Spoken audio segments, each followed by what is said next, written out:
Welcome back to the Symposium interview series. Today I'm speaking with Stewart Thomson.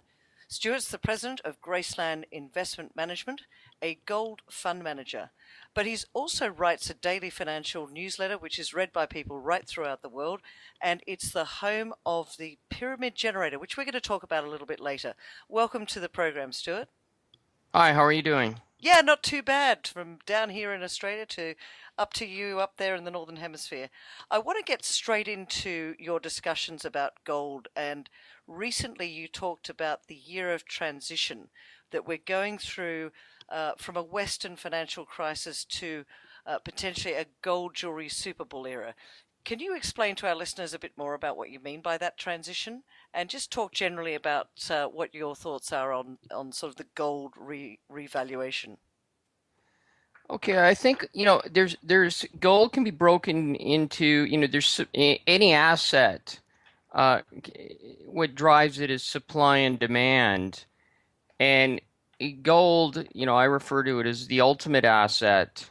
Uh, and you can break down the supply side is related to central bank holdings and mine supply ultimately is really the main driver. And on the demand side, you're looking at really the fear trade, which can be broken into geopolitical events, forces of nature like an earthquake, could devastate a city, that type of thing. And so you're holding gold as an insurance, money printing by governments, the rise of inflation for numerous reasons. And that's all in the fear trade. And on the other side is what's best termed the love trade, which is which Love it. is yeah, it's well, we if you love gold, you're gonna love the love trade. So that you're dealing with culture and religion, mainly in China and India, and you're dealing with two nations that are not just in a bull market, but in a bull era. So they're industrializing, and you're dealing with hundreds and hundreds of millions of people leaving the rural lifestyle, coming into cities. And if you have people in India making $2 a day now, just a rise to $3, $4 a day, increases the demand for gold dramatically. So you're kind of in a unique situation where Western governments have gotten themselves so deeply into, debt is now just structured into the economy as a way of life, really. If the super crisis reasserts itself, gold should do well. But in the meantime, the steadily growing demand in China and India, even without that, will grow to surpass mine supply in a few short years. So what's happening is gold is becoming more of it's already the most solid asset, but it's becoming an even more solid asset. But you mentioned, Stuart, there, you said debt is the norm, and I agree with you. Debt has become the norm. So is gold really going to become, or is gold still the ultimate asset, or are people just used to debt and they don't really care about gold anymore? Well, I think in the West that's been the case, and you've got two things that could drive Western holdings of gold up again. They came down a lot as the quantitative easing uh, began to disappear. I argued back in the fall of 2013 that the taper would happen and it would be bullish for gold. But to get them back in, there's a couple of ways it can happen. Right now, I see the West as sort of a neutral towards gold. ETF holdings are the main driver, and the reason they move around or did move around so much is because a lot of the holdings were by leveraged hedge funds, and so they had stop losses. They had no choice. And same coming in, they're making so much money because they've leveraged these ETFs. If I could just stop you there, because you're talking about ETFs. That's kind of another way of debt, isn't it? So that's just more debt. using paper money.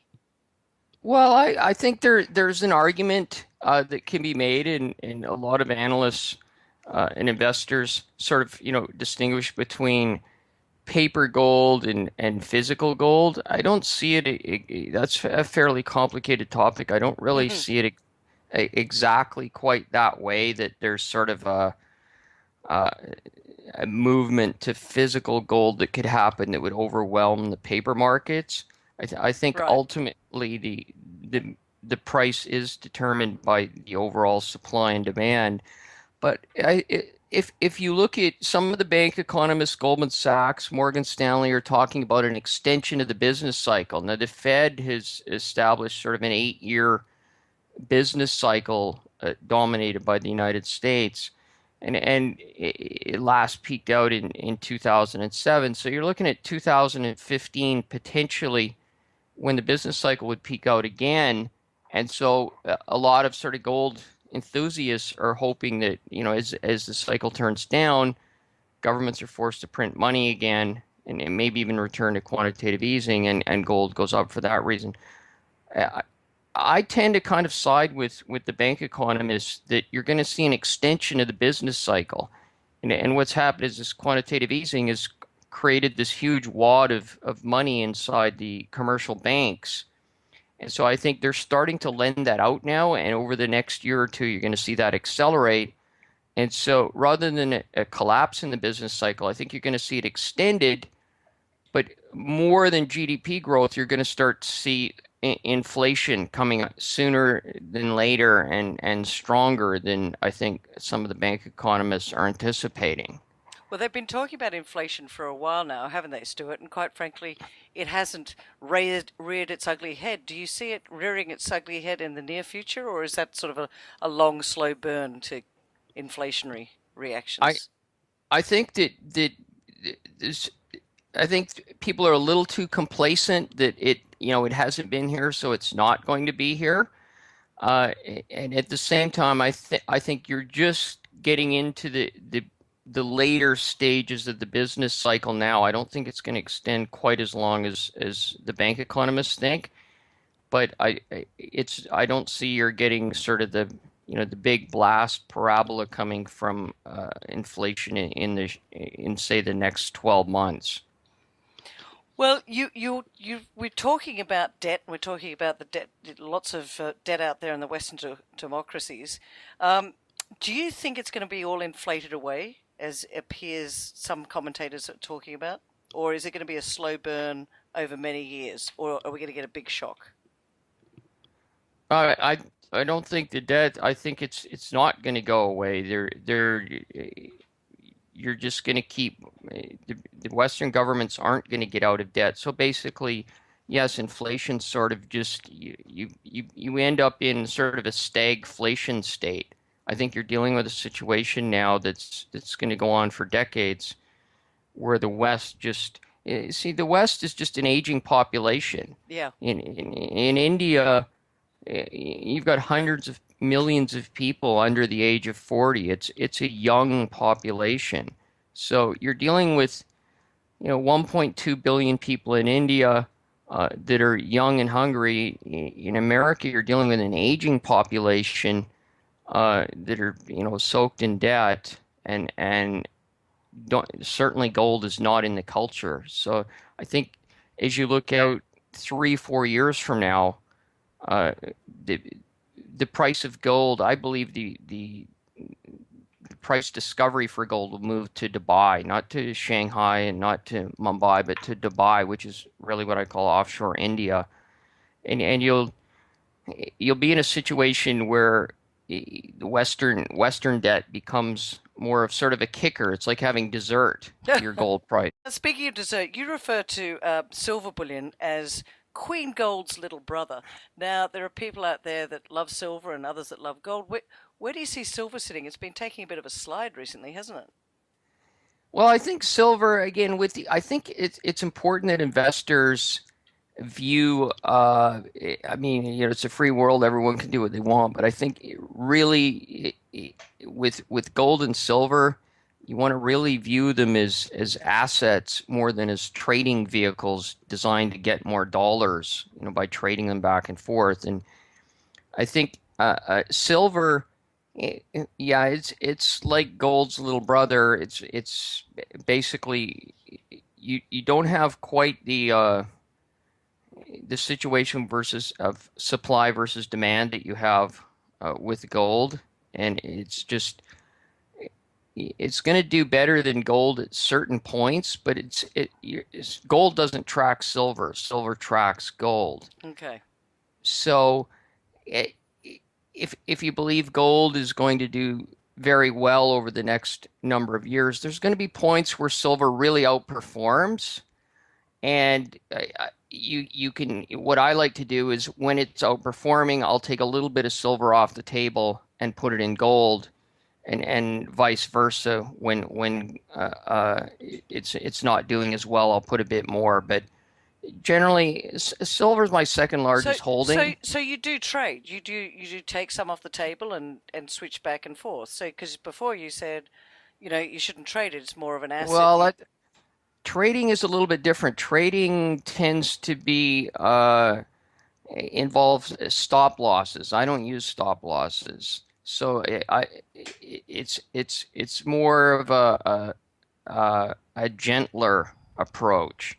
So it's almost like if you view your metal holdings like a hedge, you have to trim it Right. but I but like you're that. not yeah, you're not tearing the hedge up and planting it over here and moving it around. So it's just a very gentle approach. And if the opportunity's there, you can just move a little bit, but it's very modest, very gentle. Generally, the holdings remain roughly as they began.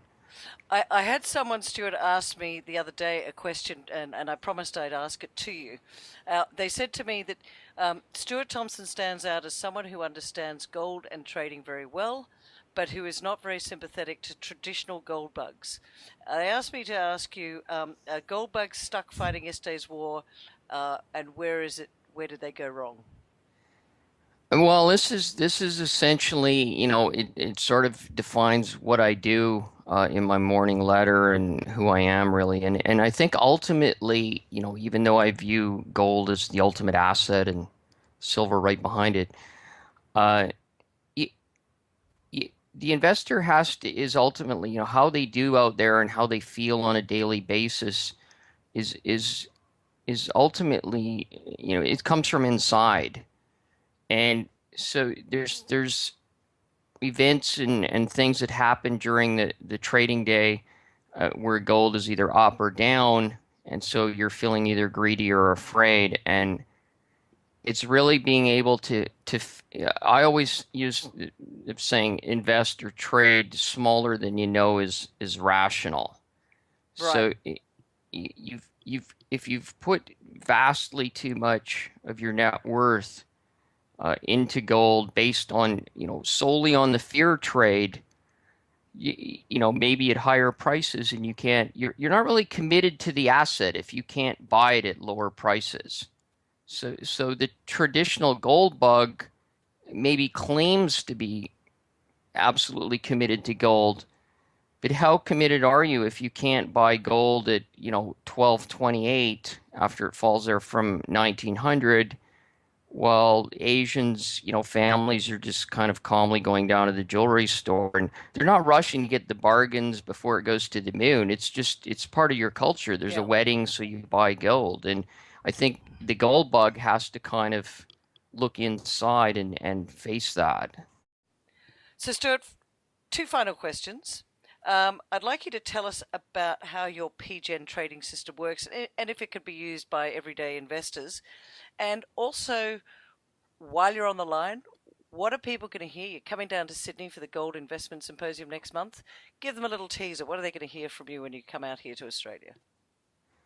Well, I think first of all, with the PGN, the pyramid generator, yes, average investors can use that, and I've got it's basically systematic allocation of capital And I'll talk more in the details at the symposium of how I developed it and what how you go through it. I've got something on my website where they can send me a question and I can see their work and comment on it. And so you're basically, if you picture a pile of pennies shaped like a pyramid, that's how I'm approaching the market. And each penny, if you lined up a set of, and I literally, this is literally how I developed it.